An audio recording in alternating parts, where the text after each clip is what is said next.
그 acting이 나오잖아요. 그러면 거기에 jump, 뭐 run, 뭐 그다음에 dance 여러 가지 동작을 여러분들께서 락 시저스 페이퍼 해갖고 만드실 수 있는 것들을 다 만들어 보세요. 굉장히 아이들하고 재밌게 활동해 볼 수 있어요. 저는 원래 해던 거는 호빵맨 버전이에요. 근데 요즘에도 호빵맨 몰라요. 근데 그래도 물론 재밌어는 하죠. 진짜 옛날에 만든 거라. 다 같이 해볼게요. 락 시저, 저는 시저스 요렇게 해야 돼요. 어떨 땐 요렇게 해야 되고 어떨 땐 요렇게 해야 되죠. 근데 원래는 영어권에서는 요것만 쳐줘요. Rock, scissors, paper, rock, scissors, paper, rock and rock, rock and rock. What can we make? What can we make? 호빵맨, 호빵맨. 이렇게 rock, scissors, paper, rock, scissors, paper, scissors, scissors, scissors, scissors. What can we make? What can we make? 세균맨. 네, 이렇게 rock, scissors, paper, rock, scissors, paper, paper, paper, paper, paper. What can we make? What can we make? 식빵맨. 네모나게 만드는 거예요. 이렇게 해서 하면 아이들이 이거 되게 좋아했었어요. 근데 이거 할 때도 웜업 플레이로 put your hands up, hands up, up, up, up, down. Put your hands up, down, down, down, down 아니고 up, up, up, 팔자치 다운. 뭐 이렇게 몇 번 해주시면 돼요. 근데 이거를 가르쳐드리면 선생님들께서 지금처럼 왜 내가 하면 재미가 없어요 그러시는데 어떻게 하시냐면 up, up, down, up, down 이렇게 하고 재미가 없다고 하시니까 약간 분위기 조성하는 거, 그다음에 거기 선생님들의 연기가 조금 포함되는 거, 그다음에 우리 아이들을 웃길 수 있는 방법은 딱 두 가지. 돌발성, 의외성. 두 가지예요. 유머 코드 딱 두 가지예요. 의외성하고 반복성. 요거 두 가지면은 아이들 웃길 수 있잖아요. 똑같은 거 계속 나오면 애들 되게 재밌어. 깔깔깔 웃고요. 그다음에 이거 할 줄 아는데 또 다른 거 나오는 거, 생각지도 못한 거 나오는 거, 그런 걸 좋아하니까 그렇게 해주시면 되겠습니다. 저는 파닉스 교수법 찬성론자는 아니에요. 사실상은. 근데 아이러니하게도 제가 자꾸 잘못된 방법으로 우리 아이들이 파닉스를 배우게 되니까 그걸 통해서 스트레스를 너무 받게 될까봐 그게 마음이 아파서 파닉스 책을 자꾸 만들다 보니까 한 140권 만들었어요, 제가. 파닉스 책만. 근데 그 중에 이제 하나이고요. 이거는 제가 처음에 만들 때 원래 보통 책을 만들어 놓고 이 책을 어떻게 가르칠 것인가를 보통 연구하잖아요. 근데 이 책은 제가 현장에서 오랫동안 아이들과 파닉스 수업을 했던 걸 가지고 책을 만든 거라 완전히 다른 개념이고요. 파닉스란 무엇이라고요? 다 같이 시작. 이게 바로 사전적인 의미가 되겠습니다. 즉, 발음 중심의 어학 교수법. 각각의 글자가 어떤 음가를 가지고 있는지 그것을 학습한 후 그 음가들을 조합해서 그걸 문자를 음성으로 해독해내는 것. 그것이 바로 파닉스예요.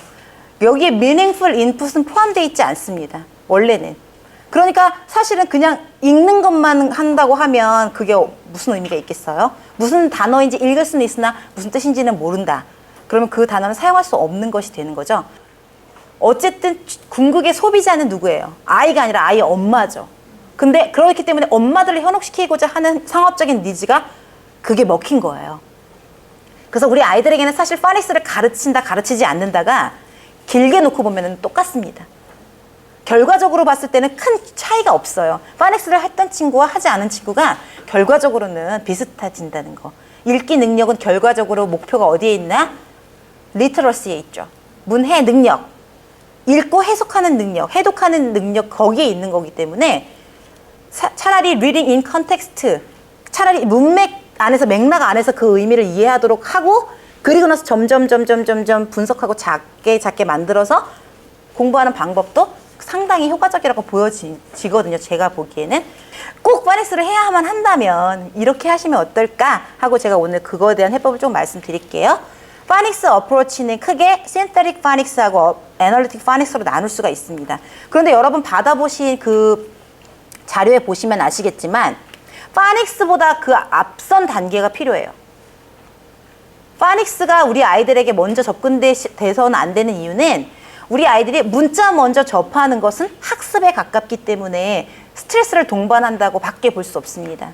그래서 우리 아이들에게는 파닉스가 아닌 포니믹 수업을 먼저 시작해야 되는데 이것은 쉽게 말하면 귀로 하는 파닉스다 라고 이해하시면 좋겠어요. 신테릭 파닉스는 bottom up 프로세싱이니까 바로 아까 말씀드린 것처럼 A, B, C, D 각각 레터의 음가를 먼저 알고 그것이 모여서 어떤 소리가 되는지를 알아가는 것이 신테릭 파닉스라고 생각하시면 되겠고, 애널리틱 파닉스는 통문자를 먼저 알아요. 그런 다음에 그것이 무슨 음가가 모여서 이렇게 된 거구나라는 걸 분석해서 아는 게 거꾸로 애널리틱 파닉스라고 보시면 돼요. 제가 최대한 쉽게 설명드린 거예요. 파닉스는 음성학이라고 하는 하나의 학문이 될 만큼 굉장히 복잡하고 심오하고 방대한 분야인데 우리는 그걸 다 알 필요가 없어요. 이것만 아시면 되니까 제가 설명을 그렇게 드렸습니다. bottom up 프로세싱이냐 top down 프로세싱이냐 둘 중에 하나만 기억하시면 되겠죠. 파닉스를 왜 해야 되느냐. 파닉스 학습법이 한국 영어 교육에서 중요하게 여겨지는 이유는 문법 번역식 영어 교육을 지향해 왔기 때문에 정확한 철자, 독해 이게 너무 중요하니까 엄마들이 어른들이 거기에 꽂혀 있어요. 그리고 두 번째 이유는 한글의 우수성 때문이기도 해요. 제가 한 번은 깜짝 놀란 일이 있었는데 제가 이제 애기들도 가르치면서 초등학교, 중학교, 고등학교까지 이제 애들 쭉 가르치고 성인반까지 수업했던 때가 있었어요. 어느 시기에. 그런데 초등학생 아이가 학원에 이렇게 워크시트를 갖고 왔어요. 워크시트를 갖고 왔는데 단어가 칸이 이렇게 깍두기처럼 나눠져 있고 그 칸에 단어가 CAT 이렇게 써 있고 그 아래 빈 칸이 붙어 있는 거예요. 그래서 저거 똑같이 한 번씩 따라 쓰는 워크시트인가? 라고 생각했는데 이렇게 그거를 하는데 보니까 거기다가 한글로 C 밑에 키읔, A 밑에 에, T 밑에 트라고 쓰고 그걸 캐트라고 읽고 있더라고요. 예. 그걸 보고 굉장히 충격받았어요, 제가. 아, 이게 한글은 예외라는 법칙이 없죠. 외국인들이 한국 어는 정말 어려워서 배우기 어렵지만 한글은 우리나라에 들어온 지 한 60일이면 다 해요. 한글은 다 읽어요. 근데 무슨 뜻인지 모르고 읽는 거예요. 그게 지금 우리가 하는 파닉스가 똑같은 거예요. 아이들이 무슨 뜻인지 모르고 그냥 읽기만 하는 거. 의미가 없다는 얘기예요. 한글의 우수성이 문자를 소리로 해독하는 게 어렵지 않기 때문에 우리는 기억하고 아가 붙어 있으면 그건 항상 가라고 읽죠. 어떨 땐 개라고 읽지 않잖아요. 그러면 개족이 되는데 아니잖아요. 그래서 그거는 우리는 그렇게 안 살았기 때문에 영어도 그렇게 배우면 되겠지라고 생각하지만 사실은 어때요? 파닉스 규칙에 딱 맞아떨어지는 단어는 전체 영어 단어의 40%밖에 안 돼요. 나머지 다 예외예요. 그 40%를 왜 규칙에 의해서 배워야 되냔 말이죠. 그런데 그렇지만 그래도 배워야 한다면 혹시 우리나라가 세계 문자 올림픽 대회 금메달 2연패 한 거 아세요? 모르셨죠? 세계 공용어가 아닌 세계 공용 문자로 우리나라 한글이 지정되어 있는 건 아세요? 모르셨죠? 그러니까 문자가 없는 나라, 미개한 민족들은 한글을 차용해서 자기네 글로 쓰고 있어요. 말하자면 아프리카 어느 부족인데 만약에 없어요. 자기네 글이 없어요. 그러면 한글로 깐따라 삐야 이렇게 쓰는 거예요. 정말이에여. 세계 공용 문자예요, 한글이. 모르셨어요? 오늘 아셨으니까 됐어요. 자, 우리말 소리 표현은 8,800여 개가 가능하거든요. 자모음을 조합해서 쓸 수 있는 소리가. 그게 어떤 거하고 비교하면 알 수 있냐면 중국, 일본의 소리하고 비교하면 약 20배가 돼요. 그래서 우리는 되지만 그들은 되지 않는 발음이 많죠. 우리나라에 온 중국인들, 일본인들 보면 안 되는 발음 많죠. 특히 일본인들은 아리가 또 고자이마스 받침이 없어요. 그죠? 그래서 받침이 없기 때문에 조음기관이 발달이 안 돼 있어요. 우리처럼. 우리는 어때요? 8,800여 개면 거의 상위 1% 수준이거든요. 전 세계 언어 중에. 그러면 못 내는 소리가 없다는 얘기예요. 그러니까 영어 발음이 우리나라 민족은 좋아지려면 얼마든지 좋아질 수 있는데 안 하기도 하고 좀 늦게 접하는 그런 부분이 있는 거죠. 우리가 TH 발음 안 되지 않죠? the 돼요. 근데 안 하는 거예요. father, mother 귀찮거든. 그러니까 father, mother 이렇게 하잖아요. 그냥 되는데 안 하는 거랑 못해서 안 하는 거랑 못해서 못하는 거랑 다른 거죠. 근데 일본 애들은 아예 안 돼요, 이게. 그래서 걔는 지읒으로 발음하거든요. 그래서 father는 화자, mother는 마자라고 발음해요. 그래서 brother는 진짜 그렇게 해요. 저 어학연수 갔을 때 룸메이트가 일본 친구였거든요. 이 친구가 자기가 막 자기 소개 시간에 갑자기 I have 화자, 마자, and two 브라자. 진짜로 이렇게 했어요. 그래서 사는 애들이 막 웃었어요. 한국 애들이 많으니까 저는 이제 캘리포니아 주립대에 갔었으니까 그쪽에 한국 친구들이 많거든요. 막 웃었어요. 그랬더니 왜 웃는지 모르는 거예요. 투 브라자즈. 그 마크도나르도, 뭐 비다루 사순, 뭐 이렇게 하잖아요 발음을. 못하는 거예요. 걔네 안 돼서 못하는. 우리는 되는데 그냥 안 하는 거고 그쪽은 안 돼서 못하는 거예요. 그거는 진짜 큰 차이가 있는 거거든요. 그러니까 자부심 가지셔도 돼요. 그리고 우리나라가 문맹률이 세계 최저예요. 미국은 어때요? 문맹률 최고예요. 제가 그것에 대해서 좀 이따 말씀드리겠습니다. 자, 음운 인식 제가 말씀드렸죠? 파닉스가 들어가기 전에 우리는 유아 단계는 phonemic awareness가 들어가야 되는데 그걸 다시 더 분석하게 되면 phonological awareness라고 볼 수 있어요. 음운 인식, 그러니까 음가보다 더 작은 단위가 되겠죠? 음소를 인식할 수 있는 것, 그것을 바로 phonological awareness라고 하고 음절이나 음소를 인지하는 그 능력을 말합니다. 그래서 이런 거죠. 3개의 단어를 말해줬는데 그 중에 어떤 것이 좀 다르게 들렸어. 이걸 아이들이 그냥 감각으로 아는 거예요. 단어를 보여주는 게 아니라 고양이 그림을 보여주면서 cat, 사탕 보여주면서 candy, 그 다음에 도너츠 보여주면서 donut라고 말하면 candy, cat, donut. Which one is different at the beginning? 하면 donut이라는 걸 감각적으로 아는 게 phonological awareness라고 보시면 돼요. 자, 음운인식의 종류가 이렇게 많습니다. 다 알 필요 없고 우리는 맨 끝에 것만 알게요.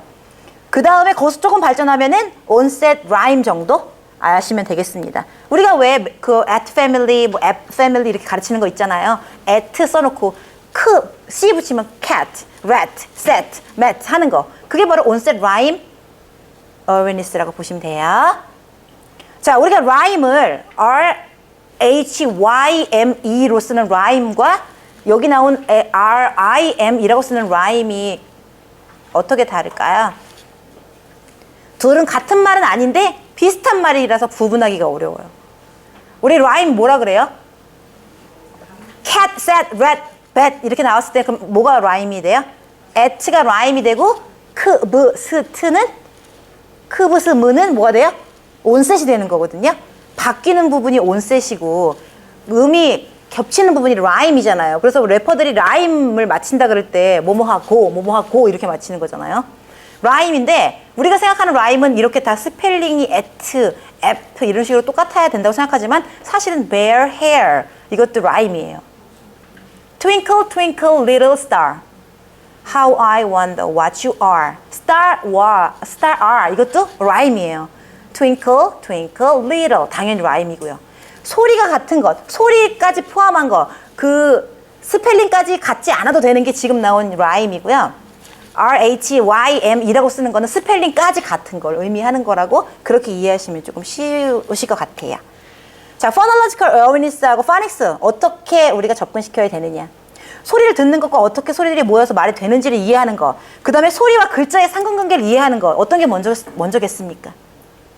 당연하죠. 내 입에서 나가는 이 소리가 내 귀로 들리는 소리와 어떤 관계가 있는지를 먼저 인식시켜주는 게 가장 중요하다는 거고 그게 phonemic 수업이라는 거예요.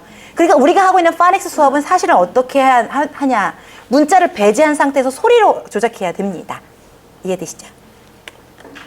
자, phonemic awareness하고 phonics 어떤 차이가 있느냐를 확실하게 보여주는 예예요.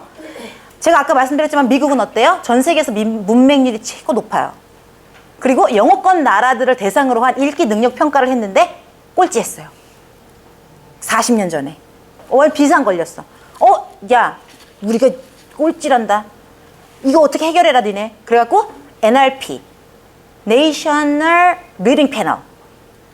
그래서 미국 읽기 협의회를 만들었어요. 읽기 협의회라는 걸 만들어서 NRP를 만들어서 거기서 논문 10만 건 정도를 연구해서 가장 읽기 능력을 빨리 향상시킬 수 있는 5단계의 프로세스를 발표한 거예요. 미국에서 우리가 아니라 그 뭐래요? 제일 먼저? phonemic awareness래요. 여기서도 알 수 있듯이 소리를 먼저 조작하는 능력이 중요하다는 걸 여기서도 알 수 있습니다. 그 다음에 뭐래요? 그 다음에 phonics, 그 다음에 fluency. 그 다음이 vocabulary, 마지막이 text comprehension이에요. 근데 우리는 어떻게 가르치게 해요? phonics를 먼저 한 다음에 text comprehension을 바로 가요. 그 다음에 vocabulary를 하고 그 다음에 음소인식은 어디다가 두는지도 모른 채 바로 유창성으로 넘어가지도 못하고 독해로 넘어가죠. 리딩으로. 그렇지 않습니까? 여러분 생각해 보세요. 우리가 어떻게 가르치고 있는지. 아니 영어를 모국어로 사용하고 있는 미국에서조차도 이렇게 가르쳐야 한다고 하는데 우리는 이걸 뒤집어서 거꾸로 가르치고 있단 말이죠. 말이 안 되는 거예요. 그래서 시작은 무엇이다? phonemic awareness예요. 그 다음은 phonics. 그 다음이 fluency. 여러분 fluency 굉장히 중요한 부분이에요. 정확하게 말할 필요 없어요. What's your favorite color? 했는데 아이가 What's your favorite? 그거 괜찮은 거예요? 안 괜찮은 거예요? 완전 괜찮은 거예요. 인터네이션을 정확하게 따라 했잖아요. 이게 더 중요하다는 거예요. 절대 accuracy 때문에 우리 아이들을 No, no, no, no, no, no. Please follow me. 다시 한번 try again. 이런 거 하시지 않아도 된다는 거예요. 교정하지 않고 유창성에 기반을 두시고 먼저 시작을 하시고 그 다음에 어휘는 우리가 얼마나 가르칠 방법이 많습니까? 게임도 다 어휘를 가르치고자 만드는 활동이죠. 교구도 그렇죠. 우리 다 그렇게 하잖아요. 거기에다 플러스 오늘 제가 말씀드린 송이나 챈트, 핑거 플레이까지 함께 여기에 동원해서 가르칠 수 있다면 정말 우리 아이들한테 영어 기초 체력은 금방 생겨요. 우리 아이들이 그만큼 뛰어난 잠재 능력 갖고 있으니까 텍스트 컴프레hension은 마지막이에요. 저는 그래서 유치원 영어 교재에는 원래 이 텍스트가 필요 없다고 생각해서 제가 만든 이 티파니라는 교재에는 텍스트가 없어요. 스토리에. 그림만 있어요. 귀로 듣는 거예요. 무슨 이야기인지 귀로 듣고 거기에 나온 단어들 계속 그림과 귀로 듣는 것만 하는 거고 텍스트는 맨 마지막에 보여줘요. 근데 우리는 무조건 어떻게 하죠? 영어 가르칠 때? 일단 이게 뭐 여기 그림만 있고 단어가 안 써 있으면 왠지 배가 불안하고 왜냐면 우리도 그렇게 배운 세대라서 그래요. 그래서 아무리 교육 정책이 달라지고 뭐 유행하는 트렌드가 영어 교육의 트렌드가 바뀌어가도 가르치는 일선 교육 현장에서 가르치는 교사들이 마인드가 달라지지 않으면 아무 의미가 없어요. 지금 우리나라 초등 교육은요, 초등 영어 교육 교과서는요, 의사소통 중심 교수법으로 만들어졌어요. 의사소통 중심 교수법을 기반으로 만들어진 교재거든요. 책이. 그게 뭐냐면 그것도 마찬가지예요. 유창성을 강조한 교수법이거든요. 텍스트가 필요 없어요. 듣기 위주로 가는데요. 교재를 그렇게 만들어줬는데 애들 어떻게 배우게요? 선생님이 프린트를 나눠줘요. 단어 시험 봐요. 똑같아요. 이거죠. 여러분들이 달라지셔야지 우리나라 영어 교육이 달라진다는 정말 막중한 프라이드를 가지셔도 돼요. 진짜로. 내가 바뀌어야 우리나라 영어 교육이 바뀌는 거지. 아무리 출판사들에서 영어 교재를 아무리 훌륭하게 만들어 내봐라. 똑같이 가르치면 어차피 말짱 도루묵. 이거 가지셔도 돼요. 그러니까 훌륭한 책을 만들어 출판사는 훌륭한 책을 만들고 우리는 어떻게 해야 돼요? 그걸 더 훌륭하게 가르친다. 자, 파닉스는 어떻게 할 것이냐 이런 부분에 대해서 영 러너스에 대한 부분이죠. 유아영어 교육에서 파닉스가 총칭되는 소리와 문자의 인식을 통해 읽기를 목표로 하는 모든 학습 활동은 엄밀하게 말해서 무엇이다? 오늘부터 퍼니믹이다. 다시 뭐라고요? 퍼니믹. 이제부터는 퍼니믹 수업이에요. 우리는 파닉스 수업을 하는 게 아니에요. 자, beginning sound recognition이에요. dog 해서 dog으로 이거를 분석할 수 있으면 deer, dig, desk, dog이 do, ear, do, egg, do, ask, did, or 이라는 거를 알 수 있다라는 거예요. 이걸 근데 문자로 가르치지 않고 뭘로 가르쳐요? 소리로 가르칩니다. 아까 말씀드린 거죠? bear, ball, car, banana 이렇게 해놓고 car has different sound at the beginning 가르쳐줬어요. 그럼 선생님이 그림을 붙여주면서 car, ball, bear 한 다음에 그림만 붙였어요. Which one is oddball? oddball이 뭐냐면 뭔가 튀는 거 하나 걔만 좀 틀린 거 따로 된 게 oddball이잖아요. Which one is oddball? 하면은 which one is an oddball? 하면 애들이 그 중에서 car를 찾아내는 거예요. 소리로 하는 거죠. 문자를 없애고.